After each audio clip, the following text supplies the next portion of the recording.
Hello, and welcome back to A Better World. This is your host, Mitchell J. Rabin, and we're very glad you're joining us again today. Today we're going to have another very interesting show.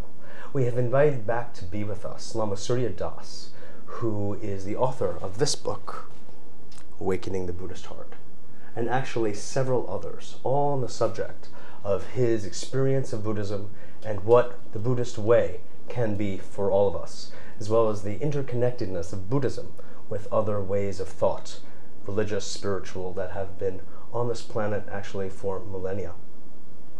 Lama Suryadas is a very interesting man. He was actually raised in the New York area in the Jewish faith and went to India and Nepal at a certain age and spent some 22 years there, going to monastery after monastery, studying Buddhism and other ways of being free.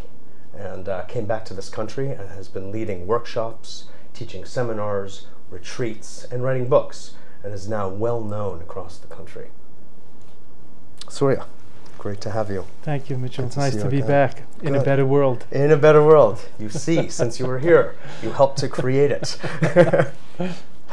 So since I've seen you last, you've been busy writing and teaching, and why don't you tell us a little bit about how this book differs from the work that you've done before this? Sure. This book is about awakening the Buddhist heart, so it's more heart-centered. It's about how we can use all of our relationships as a way of awakening, our relationships to each other, our relationships to lovers and loved ones, but also our relationships to our family, friends, colleagues, our relationships to our body and our health, our relationship to nature and to all animals, and our relationship to that which is greater than any of us, but in each of us. So it's about using relationships as a vehicle for awakening, as a vehicle for a sacred life. And I think that's very important for us today, since we're not hermits, recluses, monks, or nuns, most of us. In my previous books, I've written about Buddhism for the West, how we can practice the path of enlightenment, the timeless path taught by Buddha. And in this book, I'm taking up specifically the subject of relationships and how we can make every moment spiritually meaningful, and every contact, every relationship, every encounter a moment of awakening, of enlightenment, of heart opening, rather than of endarkenment, of not to mention violence or unhealthy relations. Interesting, because at this time of all time, Surya, as we were talking a bit earlier, with the kind of activities that have been taking place with 9/11, the destruction of the World Trade Center, has created an air in people's minds and fear in their hearts. So the willingness to negotiate, so to speak, and be present with what people are feeling is more difficult and challenging than ever. What would you say about that? Well, what can people do? I'm glad you brought that up. We're here downtown in the island of Manhattan, not so far from Ground Zero. 1 mile. And I certainly feel that. And yes. I visited there for the first time a few weeks ago, and it was very moving, very sobering, very mind-stopping, kind of like a pilgrimage. I felt like I was at a holy place. Yes. And very mind-stopping and feelingful. But I think that there's a lot we could say about that. You asked me what I've been doing lately, and as you know, for 10 or 15 years I've been teaching, writing, leading retreats, organizing conferences and different forms of spiritual activism, of enlightenment activism. Yes. Specifically in the last 2 months I've been speaking a lot about this, as people often ask me and people like myself to speak at interfaith gatherings and also in the media. And I've published some articles and columns about this. I think that this is a very anxiety-full time. We feel very insecure. There's a lot of fear in the air. There's a certain amount of jingoism and chauvinism and nationalism. We're going to have to deal with that. Yes. Obviously, we have to find these criminals that perpetrated these heinous atrocities, and we have to put a stop to this. But how we do that and how we proceed toward a better world in which those things will no longer continue is a little bit murky, I think, to all of us. Now, as a Buddhist, as a spiritual seeker, as a spiritual being, I'm a firm believer, Mitchell, in non-violence, non-harming. But radical non-violence is a very difficult position to keep and maintain when threatened. If somebody threatens you or your wife or your child in the street, you can't just stand by and let them be harmed. So we have to find the middle ground or middle way, and also a bigger systemic movement towards helping us get over this intense animosity, the great difference between us and the others, us and them, whoever the them is. In this country, it's often racism is the other, the them. But in our minds, there's always the them. So at the moment, perhaps now, it's the terrorists, or even worse, more generally worse, it's the Muslims or the Arabs, when it's really not them at all. And there are terrorists among us who are not Muslim or Arabs. So I think we have to really start to open our hearts more. And when I've talked about that in my books and in my teachings, just passing on what other masters have also said, there's nothing new here, that if we're going to have a different world, we have to do something about that in ourselves and in our relations to each other, so we can make for a different world, a better world. There's no way that we are going to put an end to hostility and violence with violence. Doesn't work. It doesn't work. And Jesus has said that, and the Buddha has said that, and we all, I think we believe that, but it's hard to experience that and follow that hatred never ends by hatred, hatred ends by love. But we have to find ways to act with love. Sometimes we have to imprison the criminal or the perpetrator. We have to have some laws or restrictions. But which ones, we have to get more wisdom to guide us. Otherwise, I'm afraid we're going down more dark paths. We need some more clarity and wisdom, which we can cultivate within ourselves, within each other, and within our society. And hopefully that will change our leadership also, help our leaders be more wise and clear and objective, spiritually detached in a sense. So thinking about the greater good, not just our own selfish interests, not just the individual selfish interest, not just our American selfish interest, but the greater good. All people, all cultures, the world's greater good, and also the environment and all the creatures, not just the human beings.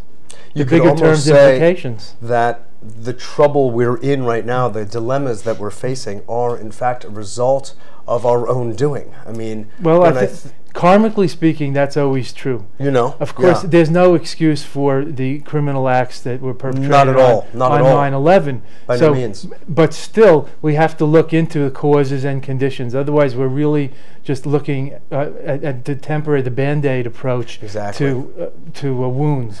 You know, having a boo-boo, you put a Band-Aid on. Sure. But having a disease that produces lesions on your skin, a Band-Aid isn't going to do much except for the skin. Right. So we have to look into causes and conditions. The great hatred that people in this world feel, the great hatred that we've heard about people in certain parts of third world feel for Americans, the great hatred that some of us may feel in our hearts for others. And we have to look into this. And the economic and social and geographical, geopolitical and historical reasons for this, and make some decisions. It did not happen out of nowhere. That's for sure. Buddhism teaches that nothing happens by accident. Yes. So that is not the same as saying blame the victim. No, no. But nothing happens by accident. There are deep-seated reasons for this. And all are responsible, basically. Yeah, we're all responsible. We're all implicated. It's a shrinking globe. It's a shrinking global civilization and economy, and we can't pretend anymore that we're in the new world. We're above and beyond all that's going on in Europe, not to mention the third world, developing countries, and so on, that we learned, you know, we grew up in the same generation, that we learned so little about. That's right. How much did we learn about the Middle East when we grew up? Maybe we heard something about Israel, Egypt, and Istanbul. But what about the other countries? Sure. All those countries that end with stan. I never heard of them. Uzbekistan, Tajikistan, and even Afghanistan. Right. I heard about India. Of course you did. So, of course, now we're having a little bit of geography lesson. Of course. And learning also about Islam, which Cultural is good. Lesson Which in is general. Islam is the second largest and greatest religion in the world today. God, yes.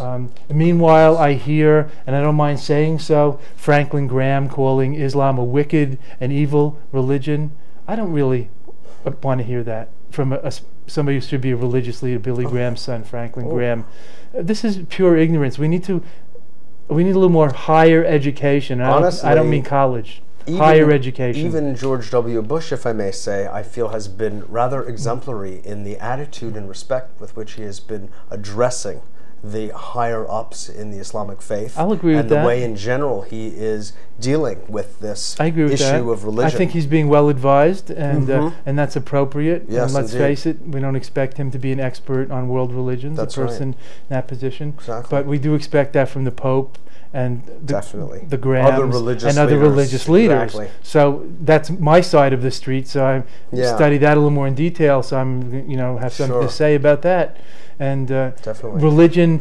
religion's supposed to be a unifying, Yeah, right. liberating, suffering relieving, and fulfillment producing force in the world. All Not religion, divisive. not divisive, not Yeah. violent, and not harmful. Now we all know a lot of violence and horrors have been perpetrated in the name of God, in the name of religion. Surely. That's unfortunate. And I'm not here to say Buddhism is the best religion or Buddhism is exempt from that either. This is in the human nature, the political and social nature of humanity, of man. Exactly. So we But all have from to a- look into ourselves and do something about that if we are looking towards a better world, a more peaceful and harmonious world that could be safe for our Exactly. children and the next generations and for all creatures and all societies, not just here in North God, America or in the We first world. need a new identity, Surya, in a sense, not an American identity or a national right. national identity. It's really time to go far beyond that, or a religious identity for that matter. Well, in You terms know? of a new identity, I feel myself like a global citizen. I've lived abroad for 20 Yes. years, and I think we could all take a page out of that book, whether we travel or not. Yeah. Today we're all connected through CNN, the internet, and shows like this, the cable channels, and so on. And just walk down the street here in New York or anywhere else and hear the many languages, see the many restaurants and Per so block. forth, and look at the demographics, the population of many cities today. We all know places like Los Angeles, Spanish is becoming like predominant language. Sure. And when I'm in Miami, I feel like I'm in Cuba. Central America. Right. Yeah. And, Exactly. And that's great. True. And that's True. great. And that's fine. And that's the world we live in. And that's part of the freedom and openness of this country. I mean, let's face it. Where were your great grandparents? Yeah. And how did they get here? It's the They freedom. were in one of the stands. Yeah. And mine too. Yeah. And, Exactly. and they got here because of the freedom and openness of this country. So That's right. the upside and the downside always come together. With the freedom and openness also comes responsibility, and we have to be very mature these days, I think, to appreciate that. And I try to follow the Thomas international Jefferson news. said, the price of freedom is eternal vigilance. Well, And that's what a it is. beautiful quote. I want to take advantage of something. You're having the experience you have in Buddhism, is to ask you, especially from this point of view that we're speaking from and to, the Buddhist prophecy. There are Buddhist prophecies, are there not? There are. What do they say relative to this period of time and that coming up in the next, 10, 20, 30 years? Well, Do you have any sense of that? I'm not a big believer in sort of the more mysterious aspects of these things because I think people misconstrue them. Now, of course, Tibetan Buddhism is a very ancient, mystical, Mysterious. marvelous world, and I'm part of that. Yes, indeed. And I love that, but I try to emphasize something that's a little more grounded in this world. In terms of practice, ethics, mindfulness, Sure.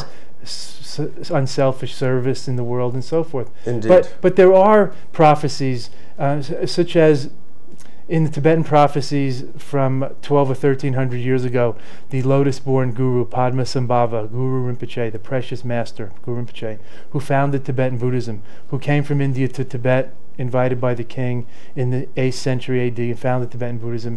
He predicted that in 1,000 years, between 1,000 years and 1,500 years, it'll be like sort of a new dark ages, and there'll be need for new teachings to be revealed of the same essence, but taking new forms. For example, shorter, for people who have little time I see. and short interest. Yeah, and short attention spans. Right. Perhaps. Well, I'm trying to not use the fancy new words, and then we'd have to say, the Tibetan prophecy probably doesn't say short attention span, but that's what it means. Yeah.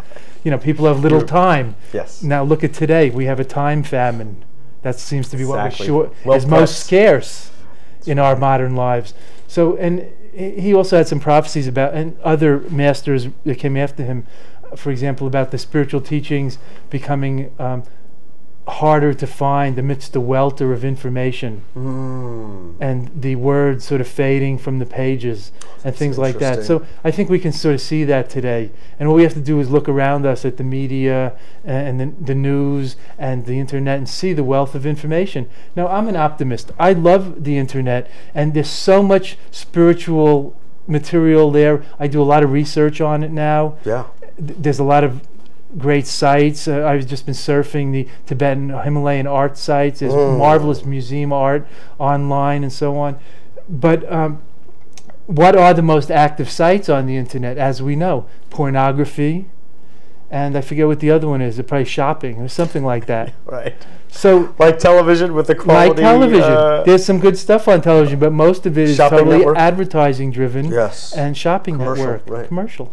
Right. So these prophecies, I think, are coming true. But the reason that the prophecies were made and are relevant to us today is so that we can be attentive and mindful and make a choice. As you said, the price of freedom is vigilance. We can be vigilant. Vigilant doesn't just mean restricting people. Vigilant means being mindful, watchful, and aware, and attentive, and understanding that there's more than meets the eye. So we can learn to read between the lines, so we can see what's behind the surface of things, so we can ask more questions and plumb more deeply. Maybe we don't take the media just on face value, whatever we read in the paper or hear on the radio or see on TV, including what I'm saying today. We all need to look into our own conscience, use our own intellect and judgment, and decide for ourselves what's right and wrong for us. So I think these prophecies have a lot of relevance for us today. And they also point to the fact that while the outer environment and politics and society and global activity may change, that the essence of spirit, that the nature of reality, the absolute, doesn't change and is ever accessible, is always available.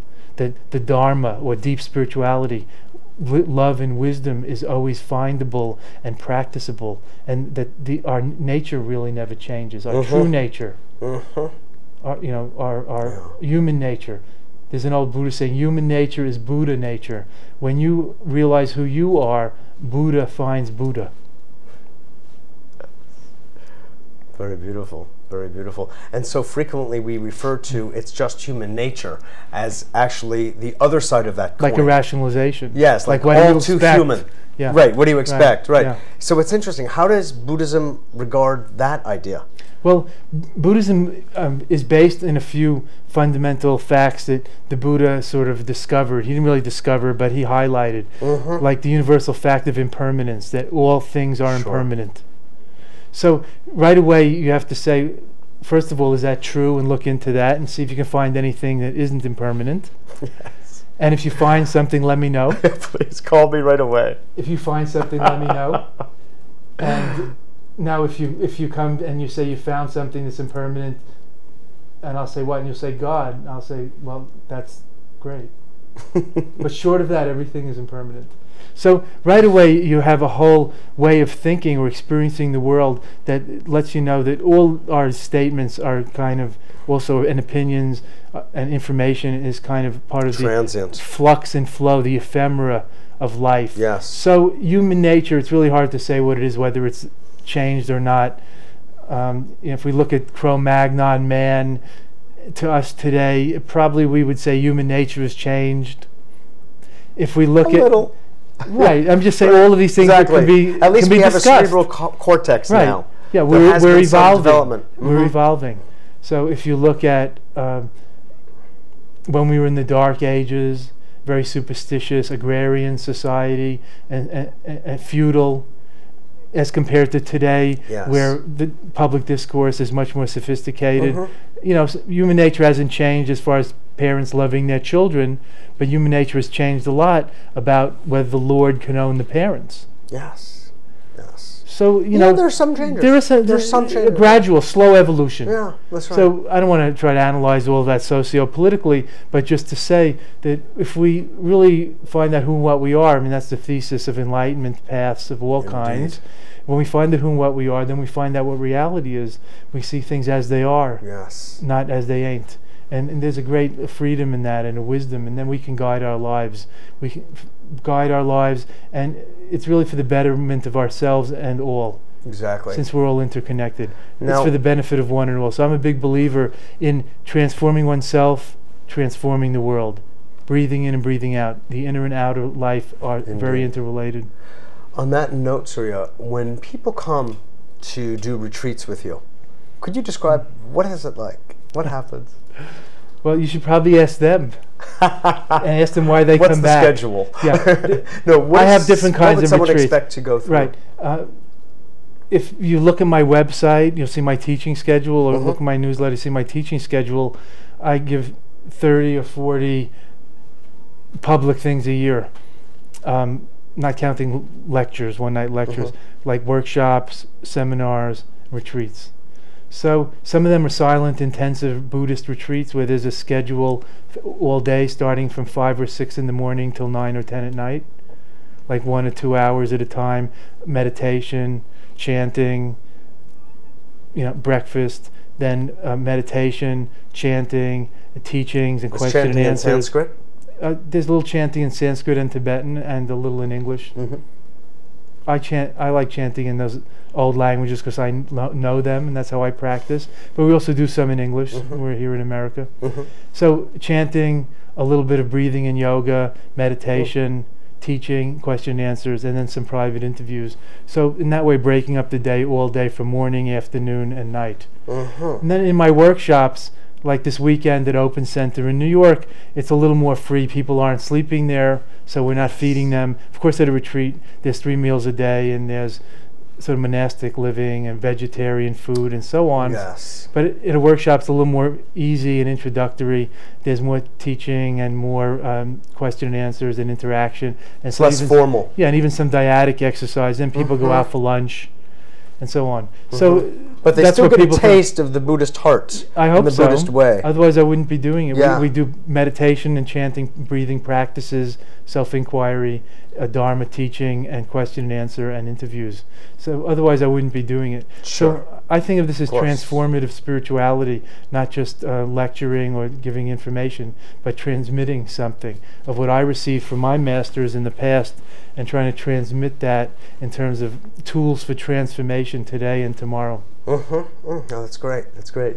I think it's good for people to know what the reality of a retreat situation is, formal and informal. And a retreat's a great getaway. I would say that it may not be like Club Med, but it's kind of like Club Meditation. Everybody's there together, and everything's provided for you, and you don't have to worry about anything. You don't have to shop. You don't have to cook. It's in a beautiful place in nature, and there's a lot of time to be outside. Where do you have the retreats? We rent nice places all over the country. It's often like a Christian summer camp, or a Jewish summer camp, or a small college campus, places that can sleep 50 to 150 people. And we do them from anything from a weekend to 3 or 4 weeks of duration. I have a 3 or 4 week retreat every summer in upstate New York on Lake Canandaigua. Interesting. I'm thinking now, this is kind of an odd question, but as you're going on in your own practice, and being in America, you are surrounded by many different other limbs of the tree. Do you ever find that other ways become, in a sense, more attractive to you? For instance, as you were born Jewish, not that this is so important, but that Kabbalah speaks to you at a certain moment in your day or week or month, or Zen for that matter, or well, I'm very Vedanta. I'm very eclectic, and I've studied these things my whole life. I mean, since I was a late teenager. So, at different parts of my life, I've delved into some of those. But I've always been since 1971 full-time a Buddhist practitioner. But never heard the word Kabbalah growing up in Long Island in the 50s and 60s. Yeah. But more in the 70s and 80s, reading about Kabbalah and meeting some what I'll call enlightened rabbis, inspiring rabbis. Got interested in Kabbalah, read about, experienced some Sufi masters, read a little bit about Islam, stayed at an a Sufi center in England for a few months, and have done different things like that. Yeah. So in a sense, it becomes part of the entire fabric of yes, just practice. Like I'm interested in philosophy and psychology and therapy and anything that works. Today we have different technologies, spiritual technologies. So yoga, whole eating and exercise, massage therapy, acupuncture, biofeedback. Biofeedback. Really. I've done some of that. Yeah. I've been tested for that, meditating with the electrodes and all of these things. It's all part of the melting pot. America is a big melting pot, so we have that kind of melting pot karma. So I think we have a sort of melting pot dharma today. It's a melting pot for spirituality. Right. I think so. We're out of time, so to speak. But I do want to ask you, if you would, a message that you would like to give our audience at this point in time, as sort of we were discussing before, from a Buddhist perspective. What is it that you would want our audience to know? Well, I think that this is it's a very good time to take stock and reflect and pray and introspect and talk to your loved ones and those you're close to. And think about what's important in your life. And reflect on what's happened recently in current events. And also the fact that it just happened here in America, but it's been happening in other places in the world for a long time.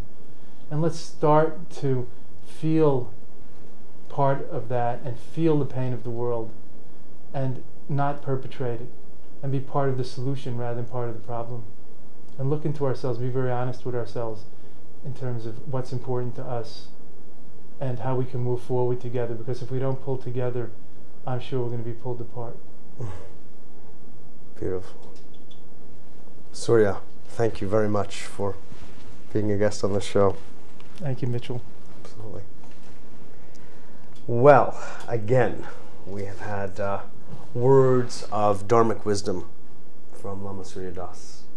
So if you get a chance, go to the website, look at the book, and get connected.